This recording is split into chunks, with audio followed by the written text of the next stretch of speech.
Parenting can feel like a lot, especially when you're the one carrying the mental load, managing the home, and trying to keep everything from falling apart.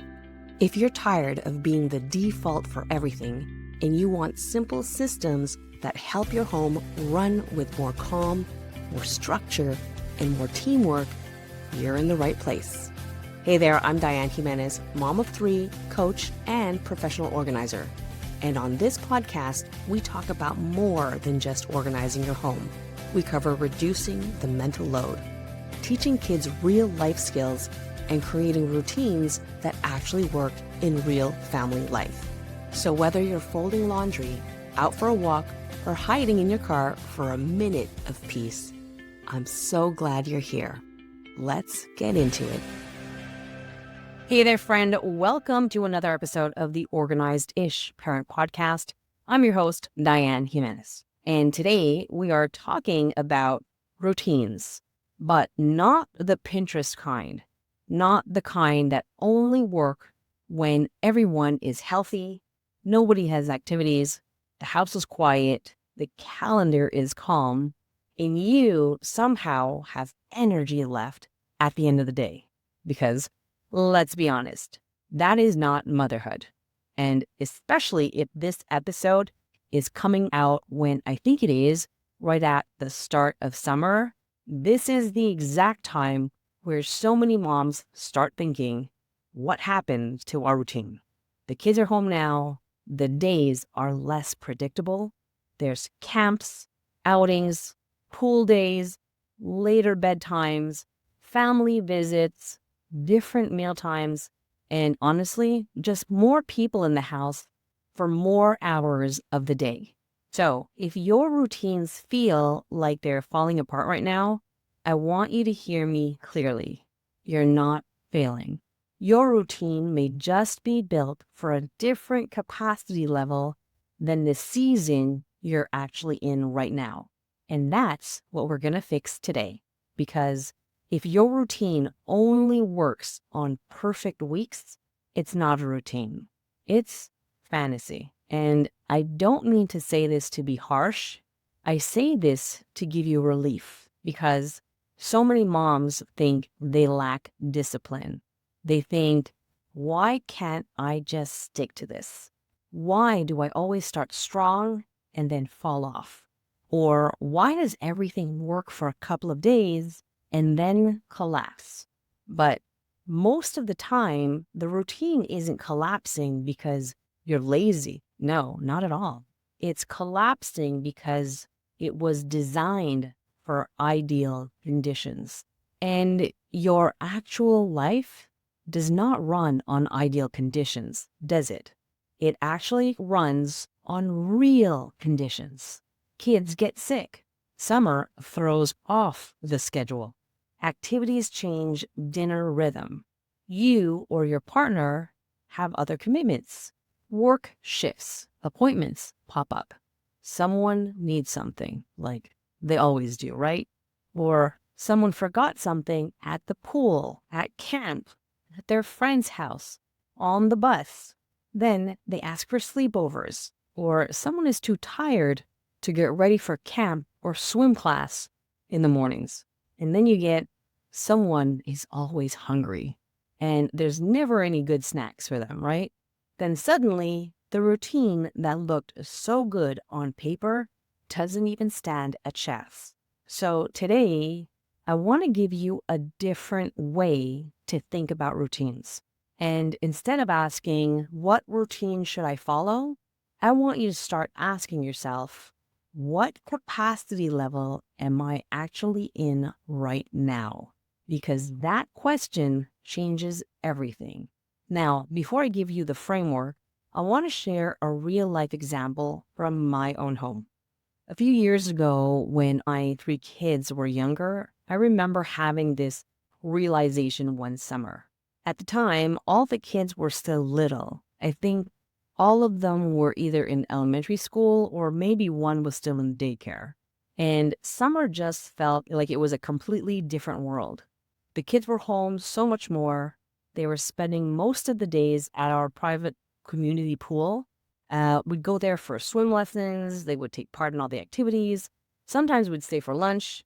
Either we packed it with us or ordered special pizza lunches that they offered. And then there was a free swim afterwards. By the time we got home, I was exhausted and they still wanted to keep going and still play. But clothes needed to be washed, someone needed to be changed, towels and suits needed to be hung, kids needed to be rinsed if they weren't done already at the pool, the snacks needed to be made, and there was always footprints and handprints everywhere. Random cups, books, or drawings from Crafty Tuesdays lying around.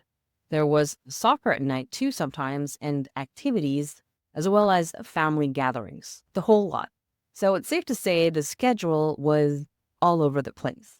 And I felt like I always had to be on all the time.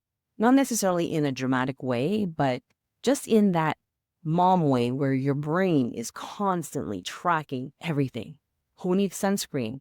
When was the last time I changed them? Do we need to get bigger size sandals, shorts, bathing suits now? Who is outside and what are they doing? Then there's a small one who's inside and undoing all the Tupperware and cookbooks from the shelf. There's also, did I leave the vacuum hose out again? Of course I did. And why is the linen closet door always open? Then the thought, what are we doing for supper? Then there's, whose goggles are these? And my favorite, where is this sand coming from? Oh, right. Their group went to the park. And I remember realizing I can't keep this house looking the way it normally does while everyone is home all day, in and out of the pool, and the schedule is completely out of whack. So I said around the same time this year, but years ago, I said to Onnig, just so you know, this house is probably not going to be tip-top clean this summer, okay? And I didn't say it in an angry way. I didn't say it like, you better not expect this from me. No, it was more like, let's be real here, like really real. The kids are home. They are using the house all day. I am on more, and I won't be able to keep up with everything. The rhythm is different, so the house is going to look different. And his response was basically, fine. Not fine in a dismissive kind of way, no. It was more of a fine in an agreeing kind of way. Like, yeah, that makes sense. No pressure at all. And that mattered because sometimes what we need is not a new routine. Sometimes we just need permission to stop expecting a normal routine in a non-normal season. That summer did not require a better cleaning routine. It required a capacity adjustment. Now, there was another season where this showed up in a completely different way. When our first kid was in elementary school, Onnig was volunteering a lot. And I mean a lot. He was involved at the school level. He attended a lot of or most of the home and school meetings. He was the chair of the governing board at the school level, as well as attending the governing board meetings at the school board level. And he was even part of a special committee there too. And I believe he was president of our parents' daycare committee. And to be clear, this is not a bad thing. It was all actually very generous. It was meaningful. It was service. And we both value being involved. But at the same time, he was gone once or twice a week, almost every week. Plus, I think he started jiu-jitsu around that same time. That was something we both agreed was important for his physical and mental health. So again, none of these things were bad. That's what makes this tricky.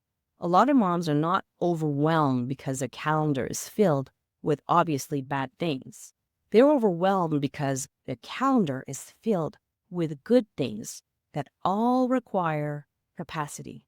And that season was a lot on me because when he was gone in the evenings, guess who was carrying the home rhythm? Me. Dinner, homework, baths, bedtime, cleanup, the emotional load, the little things that happened when one parent is out of the house. And eventually, we had to look at it honestly and ask, what actually matters right now? Not what is good, because a lot of things are good, but what is creating the biggest impact for our family? And when we looked at it that way, something became obvious. The school meetings, while valuable, were not directly impacting our own kids in the same way other priorities were. So one of those commitments had to be dropped, not because it was worthless, and not because people didn't appreciate it, and not because school involvement doesn't matter, but because something had to give. And once he dropped one of those groups, things got better. Not perfect, just better. There was more breathing room. There was less pressure on me. There was more capacity in the family system. And that's the lesson I want you to take from this episode. Sometimes your routine is not broken.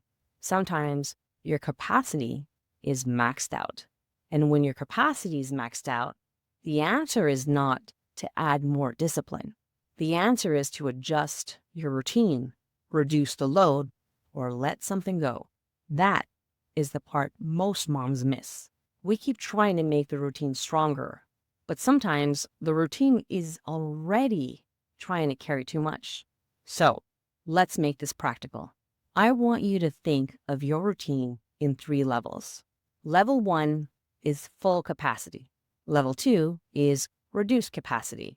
And level 3 is survival capacity. And you need a version of your routine for each one, because most moms only have one routine, the ideal one, the one that works when everyone is home, everyone is healthy, the week is normal, the calendar is manageable, and nothing unexpected happens.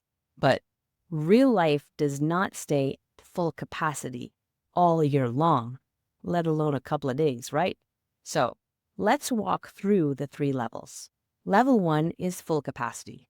This is when life is mostly normal. The kids are in their usual schedule. Your work rhythm is predictable. There are no major disruptions. You have some energy. Your partner's schedule is manageable. And the house is functioning at its usual baseline. This is where your full routine can live.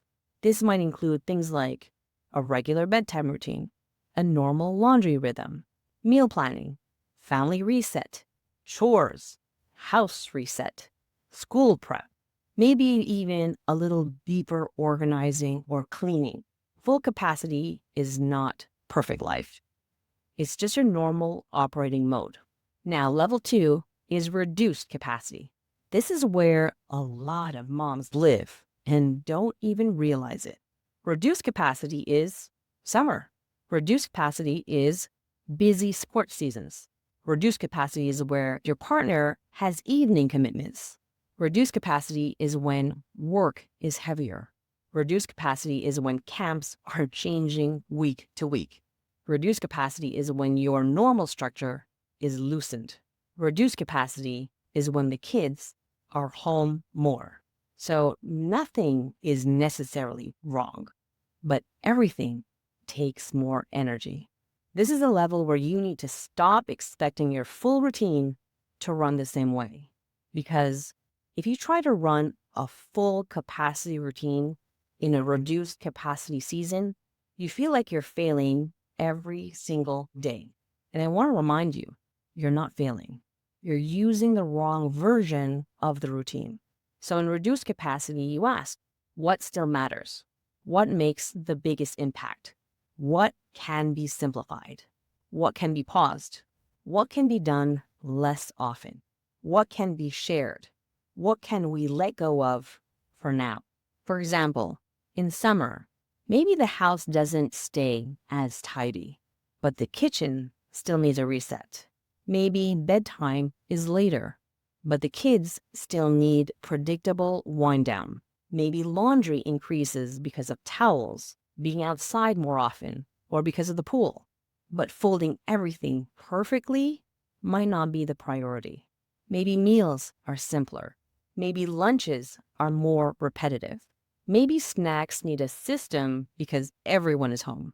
Look, you're not lowering your standards because you don't care. You're choosing the standards that matter most for the season you're in. That's leadership. Now, level 3 is survival capacity. This is when life is truly stretched. Someone's sick. You're exhausted. There's a family situation. There's travel. There's a work deadline. It's an emotionally stressful time right now, or there's a big transition happening. Survival capacity is not where to build beautiful routines. It's where we protect the basics. And this is where moms need the most permission. Because when life gets hard, a lot of moms still try to run normal routines. And then they feel defeated when they can't. But survival capacity has a different goal. The goal isn't to keep everything going. The goal is to keep the right things going. So your survival routine might just be 3 things. Feed everyone, prep tomorrow's basics, do 1 10-minute reset. That's it. Not deep cleaning, not reorganizing the pantry or the garage, not catching up on every load of laundry, not creating a whole new schedule. Just the basics that keeps the family from tipping into chaos. And then you say to yourself, this is survival mode. We are not failing, we're adapting. That sentence matters because the way you talk to yourself in these seasons will either create guilt or create relief. Now, if you're listening to this and thinking, okay, but how do I know what belongs in each level, Diane? I want you to actually take notes here. Like, seriously, take notes. Grab a pen and a paper. Open up your notes app on your phone. Or if you're driving, come back to this episode and listen to it again. And then grab your paper and pen or notes app. Because this is the part that will make this episode more than good to know. This is the part that can actually change how your next busy season feels. Okay, so I want you to make 3 columns. Column 1, full capacity. Column 2, reduced capacity. Column 3, survival capacity. So under full capacity, write the routines you ideally like to keep when life's normal. Maybe that's meal planning, laundry rhythm, kids' chores, nightly kitchen reset, Sunday family reset, bedtime routine, school prep. Now under reduced capacity, I want you to shrink it.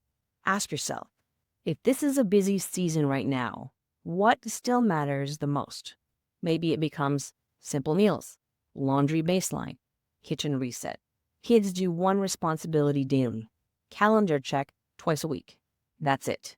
Now, under survival capacity, shrink it even more. Ask, if life is really stretched right now, what are the absolute musts? Feed people, sleep basics, tomorrow prep, 1 small reset. That's your survival routine. And I want you to notice something. The routine didn't disappear. It changed size. That's the goal. Because routines that can change size are routines that survive. The problem is that most moms only do 1 version. And when that version becomes too heavy, they abandon it completely. Or they run on survival mode feeling completely bad, guilty, tired, depleted, exhausted, everything, you name it. But I want you to remember this. We are not doing all or nothing anymore, right? We are doing flexible structure. Structure that bends. Structure that supports you. Structure that tells you what matters when your brain is too tired to decide. Okay? Now, let's make this even more real. Let's say it's a regular week, full capacity. Your evening routine might look like dinner, kitchen cleanup, kids do their responsibilities, bath or shower, backpacks are ready, bedtime. Great. Now, let's say it's reduced capacity. Summertime, kids are swimming, dinner's later, everyone's a little more tired, the house is a little more lived in. That routine becomes simple dinner, towels in a basket in 1 spot, kitchen reset, quick pickup before bed, and that's it. Still routine, just smaller. Now, let's say it's survival capacity. Someone's sick. You're exhausted. The day was a mess. Now that routine becomes feed everyone, put dishes in the sink or the dishwasher, prep what's needed for tomorrow, go to bed. That still counts. Let me say that again. That still counts, because consistency doesn't mean doing the exact same routine over and over every single day at the same level. Consistency means returning to the right version of the routine for the capacity you have. That is a huge difference. And it is a difference that can save you from so much guilt. Now, let's talk about one more piece. Sometimes the answer is not adjusting the routine. Sometimes the answer is removing something completely. That's what happened with Onnig and the school commitments. We could have tried to create a better evening routine. We could have tried to be more efficient. We could have tried to make me more patient. But the real issue was capacity. There were too many commitments pulling from the same family system. So we had to ask ourselves, what is truly important? What is making the biggest impact? What is good, but not for this season? That is the question I want you to use too. Because sometimes moms are drowning under the things that are technically good. Volunteering is good. Activities are good. Commitments are good. Social plans are good. Personal goals are good. Business goals are good. But not all good things can be carried at the same time. And if everything is important, nothing gets prioritized. So this week, I want you to look at one routine that keeps falling apart. Not your whole life. One routine. Maybe it's the mornings. Maybe it's the evenings. Maybe it's laundry. Maybe it's meal planning. Maybe it's after school transitions. Maybe it's summer days. Then ask yourself, am I trying to run this at full capacity when my life is actually in reduced capacity mode? That question alone may explain so much. Then create 3 versions: full capacity, reduced capacity, survival capacity. And for each one, write the minimum version that still supports you and your family. Then circle the one you're actually in right now: full capacity, reduced capacity, or survival capacity. Not the one you wish you were in, the one you're actually in. And then follow that routine for the next 7 days. That's it. 7 days. Do not make this complicated. Do not turn this into a giant planning session. Keep it simple enough that you'll actually use it.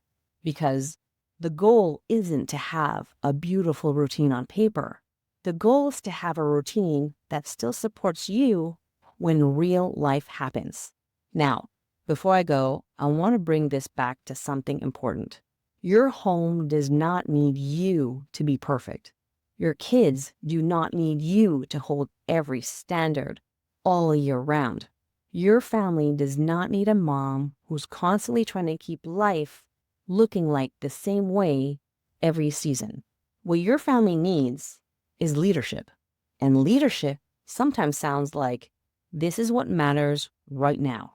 Leadership can also sometimes sound like, we're lowering the cleaning standards this summer. Leadership could also sometimes sound like, we're keeping jiu-jitsu because mental health matters, and dropping the other commitment or commitments because our family capacity is stretched. Also, leadership sometimes could sound like this: this week is survival mode and we're not failing. That's not giving up. That's being honest. And honestly, that's what helps families become stronger, because you stop trying to force your routine that doesn't fit, and you start designing one that actually supports the season you're in. Not perfection, just the right sized routine for your real life. And if you want some accountability, DM me the word capacity and tell me your 3 must-haves for your reduced capacity routine. And I'll tell you if you're still trying to do too much, because most moms are. And if you're new here, I also want you to go back and listen to episode 89, Why Your Routines Don't Stick and the Phase 1 Rule that actually works. These episodes build on each other, and episode 89 will help you understand why routines need to be simplified before they become sustainable. All right, my friend, remember this. You do not need a perfect routine. You need a routine that can change size, because when the routine can fit your capacity, there's a much better chance of surviving real life. Thank you so much for being here. I appreciate that you took the time to listen to this episode today, and I will see you next time. Bye-bye.